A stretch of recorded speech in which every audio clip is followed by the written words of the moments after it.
ओम शांति।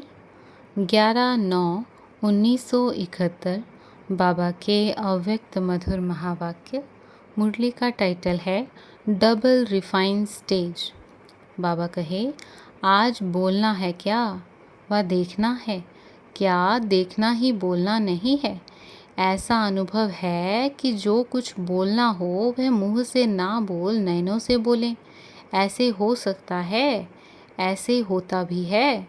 आज यह master knowledgeful, powerful, successful, serviceable की सभा है, तो क्या नैनों से नहीं जान सकेंगे? अपने मन की भावना व बुद्धि के संकल्पों को नैनों से प्रकट नहीं कर सकते? यह भी तो पढ़ाई का पाठ है। तो बताओ, आज बाप दादा क्या बोलना चाहते हैं? जानते हो ना, मास्टर नॉलेजफुल हो ना। तो यह पाठ जब पढ़ चुके हो तो इसी पाठ का पेपर देने के लिए तैयार हो। महावीर तो हो ही, यह महावीरों का ग्रुप है ना। औरों की बैटरी को चार्ज करने वाले इंचार्ज हैं। बाप दादा तो देख रहे हैं कि यह सभी नंबरवार पास हुए ग्रुप हैं।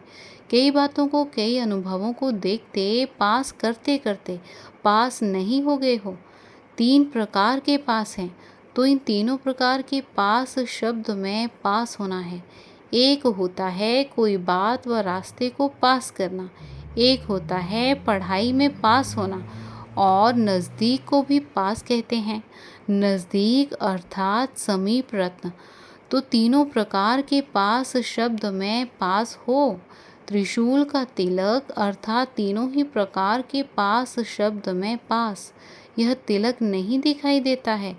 इस ग्रुप के मस्तक पर यह त्रिशूल का तिलक आप लोगों को दिखाई देता है। बाप दादा को आज की सभा क्या दिखाई दे रही है, यह जानती हो? अपना साक्षात्कार तो होता ही है ना। अभी अभी का अपना साक्षात्कार हो रहा है। दादी को बाबा कहे, देखो यह है साक्षात्कार मूर्त और आप हो साक्षी। तो बताओ, इन्हों के ग्रुप का कौन सा एक साक्षात्कार हो रहा है? यह माना दादी माइक है, आप दीदी माइट हो। ऐसे यह माइट देती है, वह माइक बोलता है। बाप दादा को क्या साक्षात्कार हो रहा है? क्यों, अभी डबल ताज नहीं है क्या? अगर डबल क्राउन धारण नहीं करेंगे तो भविष्य में भी डबल क्राउन तो मिल ही नहीं सकता। तो आज डबल ताजधारी, तिलकधारी, तकनशीन राज ऋषि दरबार देख रहे हैं। भविष्य की दरबार तो इस दरबार के आगे फीकी लगती है। अगर अभी अभी अपना संगम युगी ताज, तिलक और तकनशीन पुरुषोत्तम मर्यादा संपन्न स्वरूप देखो और साथ साथ अपना भविष्य स्वरूप भी देखो, तो दोनों में से कौन सा रूप स्पष्ट आकर्षण मूर्त, अलौकिक, दिव्य व रूहानी देखने में आएगा? अभी का भविष्य का। तो अपने स्वरूपों का सदा साक्षात्कार करते और कराते रहते हो कि अभी पर्दे के अंदर तैयार हो रहे हो, स्टेज पर नहीं आए हो।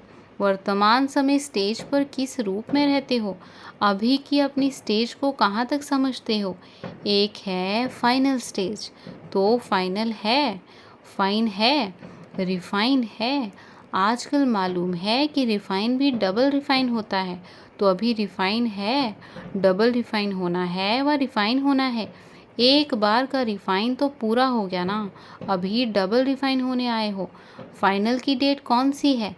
अगर पहले से नहीं होगी तो आप लोगों के भक्त और प्रजा आपके संपूर्ण स्वरूपों का साक्षात्कार कैसे करेंगे? फिर नहीं तो आपके चित्र भी टेढ़े बांके बनाएंगे। अगर आपके संपूर्णता का, फाइनल स्टेज का साक्षात्कार नहीं करेंगे तो चित्र क्या बनाएंगे? चित्र भी रिफाइन नहीं बनाएंगे। तो पहले से ही अपना संपूर्ण साक्षात्कार कराना है। अभी आपके भक्तों में गुणगान करने के संस्कार भरेंगे तो द्वापर में उतरते ही आपके चित्रों के आगे गुणगान करेंगे। सब आत्माओं में सर्व रीति रस्म के संस्कार तो अभी से ही भरने हैं ना। भरने का समय है, फिर है प्रैक्टिकल करने का समय।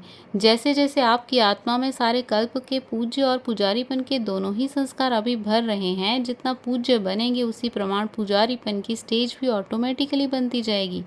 तो जैसे आप आत्माओं में सारे कल्प के संस्कार भरते हैं, वैसे ही आपके भक्तों में भी अभी ही संस्कार भरेंगे। तो जैसे आपका स्वरूप होगा वैसे ही संस्कार भरेंगे। इसलिए अभी जल्दी जल्दी अपने को रिफाइन स्टेज पर ले जाओ। ऐसी फाइन स्टेज बताओ जो अब भी फाइन ना पड़े। जो डबल रिफाइन हो जाएंगे उनको फाइन नहीं पड़ेगा, फाइन वाले का कोई फाइल नहीं रह जाता। इसलिए जो भी कुछ फाइल रहा हुआ है उसको ख़त्म करो। अगर महावीरों को भी फाइन पड़ना पड़ेगा तो महावीर ही क्या। इसलिए सुनाया कि आज बोलना नहीं है, इशारे से ही समझने वाले हैं। यह तो ताज तक नशीन ग्रुप है, तो वह सुनने से कैसे समझेंगे। अगर अभी भी कहने से करेंगे तो कहने से करने वाले तो मनुष्य होते हैं। आप लोग तो देवताओं से भी श्रेष्ठ हो। ब्राह्मण कहो व फरिश्ते कहो, फरिश्ते इशारे से समझते हैं, फर्श निवासी कहने से समझते हैं। अच्छा, बाप दादा इस ग्रुप को सारे विश्व के सामने क्या समझते हैं? जो हो वही बताना है।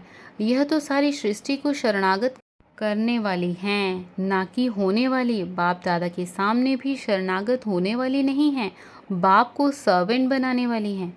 तो शरणागत हुई व शरणागत कराने वाली हुई।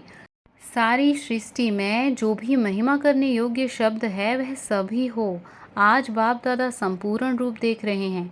सदा फरमान बरदार उसको कहते हैं जो एक संकल्प भी बिगैर फरमान के ना करे। यह ग्रुप तो इसमें पास है ना। सदैव अपने को फरमान बरदार के स्वरूप में स्थित कर फिर कोई संकल्प करो। ऐसे जो संपूर्ण फरमान बरदार हैं वही संपूर्ण वफादार भी होते हैं। यह ग्रुप तो संपूर्णता के लिए समीप है ना। संपूर्ण वफादारी किसको कहते हैं? वफादार का मुख्य गुण क्या होता है?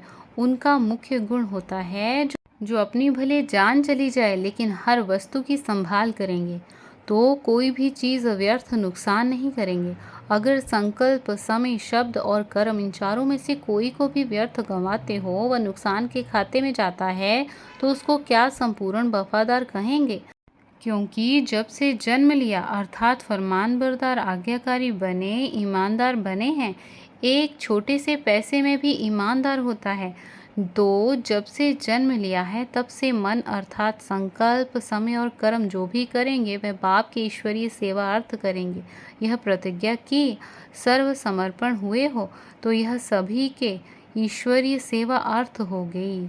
अगर ईश्वरीय सेवा की बजाय कहाँ संकल्प व समय व तन द्वारा व्यर्थ कार्य होता है तो उनको क्या कहेंगे? उनको संपूर्ण वफादार कहेंगे। यह नहीं समझना कि एक व एक सेकंड क्या बड़ी बात है। अगर एक नए पैसे की भी वफादारी नहीं तो उसको संपूर्ण वफादार नहीं कहेंगे। यह ग्रुप तो संपूर्ण फरमान बरदार, संपूर्ण वफादार है ना। ऐसे संपूर्ण वफादार, फरमान बरदार, ईमानदार, आज्ञाकारी ग्रुप को क्या कहेंगे? नमस्ते। नमस्ते के बाद फिर क्या होता है? बाप तो संपूर्ण आज्ञाकारी है। एक दो को देख हर्षित हो रहे हो ना। संगम युग के दरबार का यह श्रृंगार है। अच्छा, ओम शांति।